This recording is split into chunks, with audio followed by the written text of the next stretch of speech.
Hello everyone, সম্মানিত viewers, আশা করছি আপনারা সকলেই ভালো আছেন। Ntrca-তে আপনাদেরকে আবারও স্বাগতম।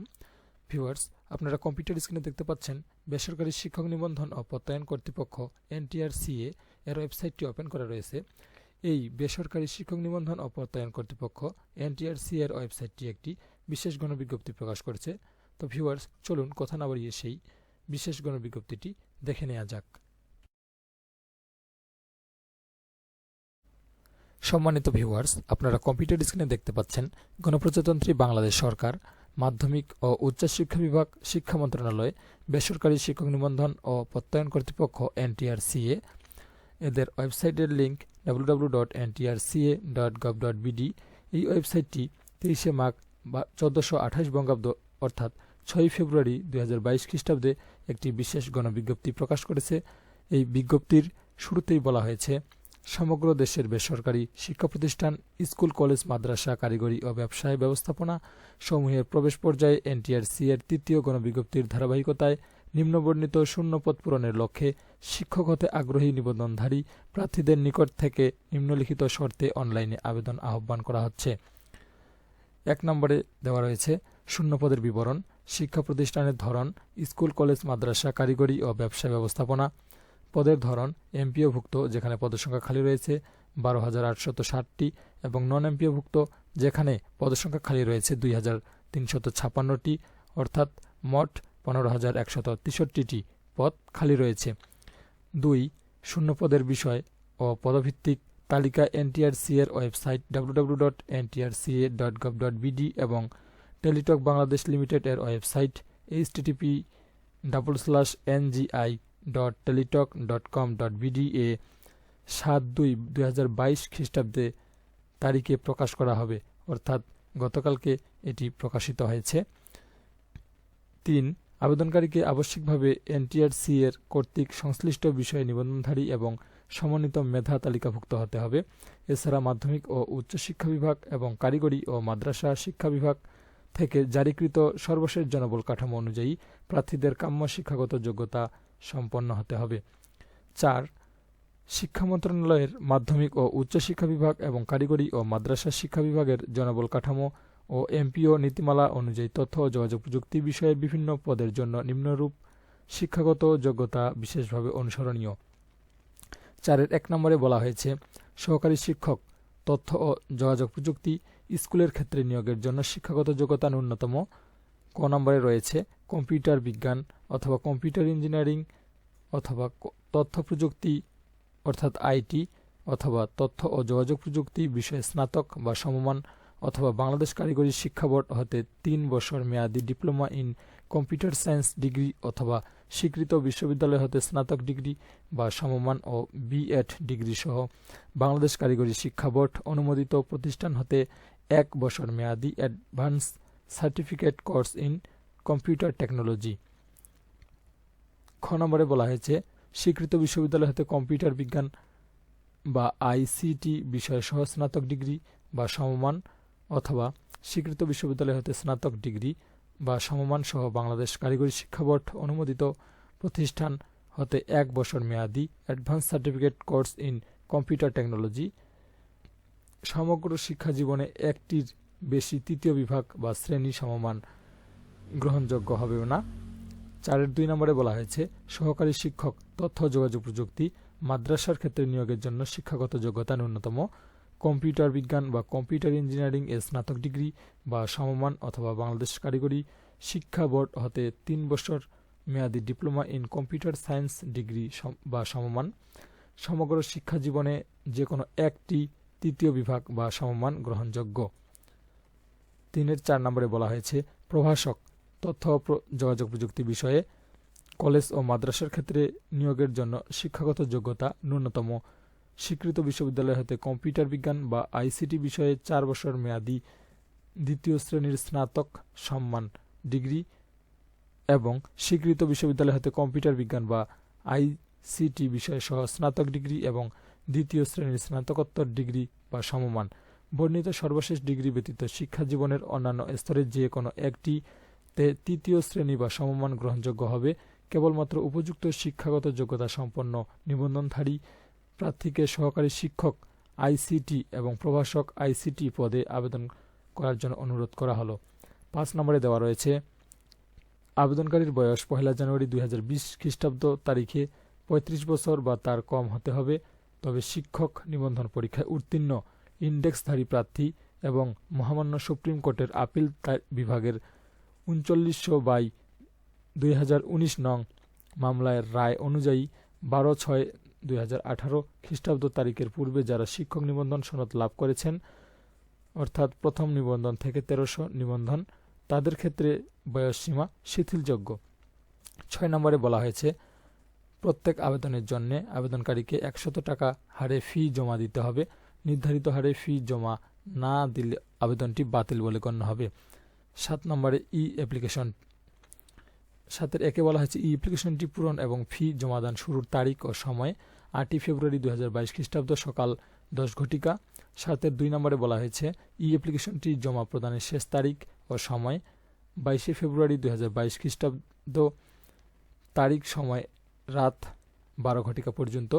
22 ফেব্রুয়ারি 2022 তারিখ রাত 12টা হতে শুধু অ্যাপ্লিকেশন আইডি প্রাপ্ত প্রার্থীগণ উক্ত সময়ের পরবর্তী 72 ঘন্টার মধ্যে অর্থাৎ 25 ফেব্রুয়ারি 2022 খ্রিস্টাব্দ তারিখ রাত 12টা পর্যন্ত SMS এর মাধ্যমে ফি জমা দিতে পারবেন।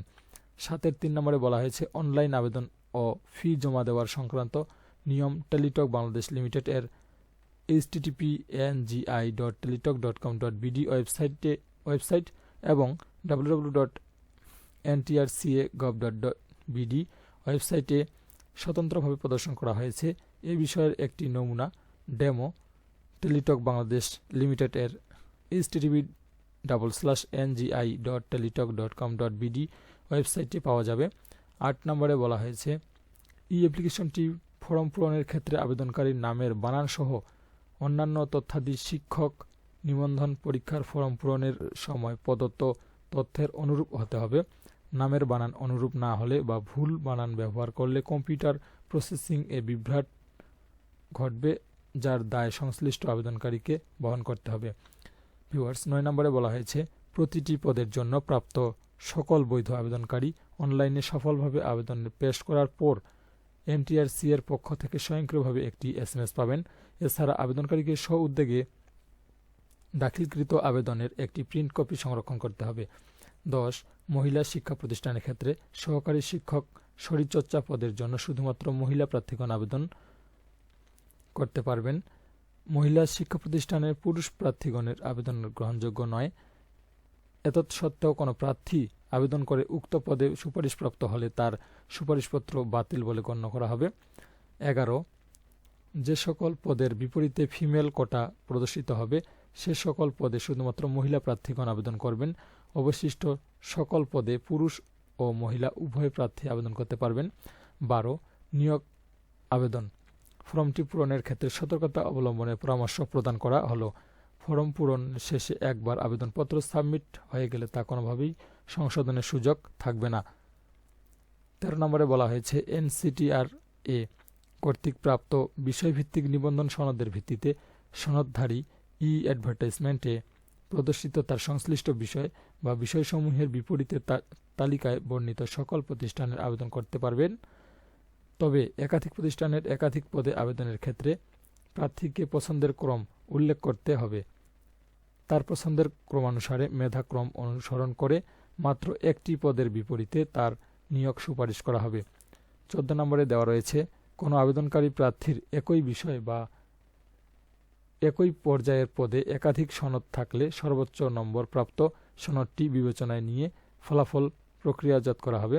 যদি কোনো প্রার্থী স্কুল এবং কলেজের আবেদন করে সুপারিশযোগ্য হন তবে তাকে কলেজ পর্যায়ে অগ্রাধিকার দেওয়া হবে।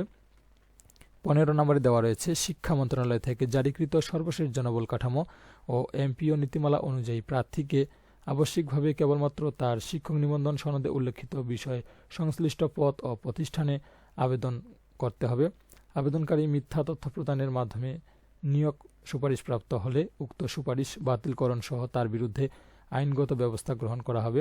16 নম্বরে দেওয়া রয়েছে প্রাপ্ত আবেদনসমূহ সরকারি বিধিবিধান অনুসরণ করে সমন্বিত জাতীয় মেধা তালিকার হতে মেধার ভিত্তিতে চূড়ান্তভাবে নিয়োগ সুপারিশের জন্য বাছাই করে নিয়োগের লক্ষ্যে সংশ্লিষ্ট প্রতিষ্ঠানের প্রধান এবং ম্যানেজিং কমিটি গভর্নিং বডি বরাবর সুপারিশপত্র প্রেরণ করা হবে এবং নির্বাচিত প্রার্থীকে SMS এর মাধ্যমে অবহিত করা হবে।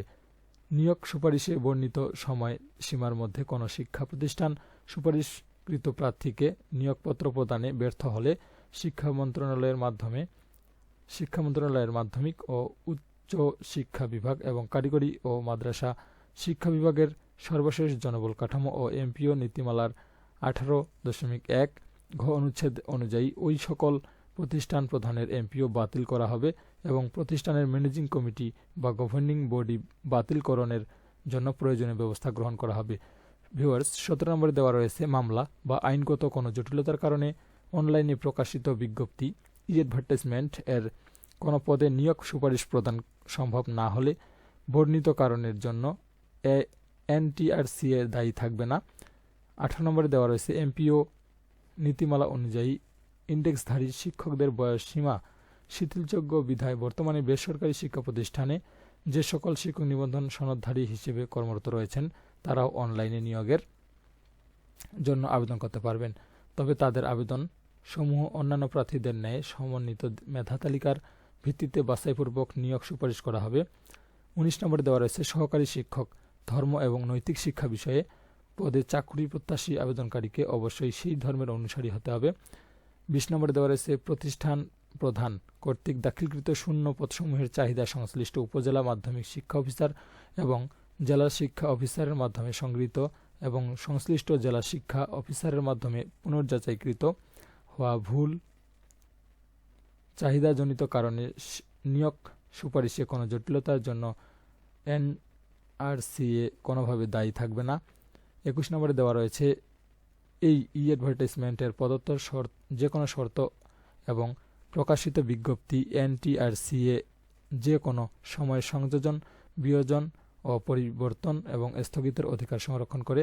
ভিউয়ার্স, এই ছিল আজকের ভিডিও। আশা করছি ভিডিওটি দেখে আপনারা সবকিছু বুঝতে পেরেছেন। যদি ভিডিওটি ভালো লাগে তাহলে একটি লাইক দিয়ে কমেন্ট করে জানিয়ে দিবেন। দেখা হবে পরবর্তী কোনো ভিডিওতে। ধন্যবাদ।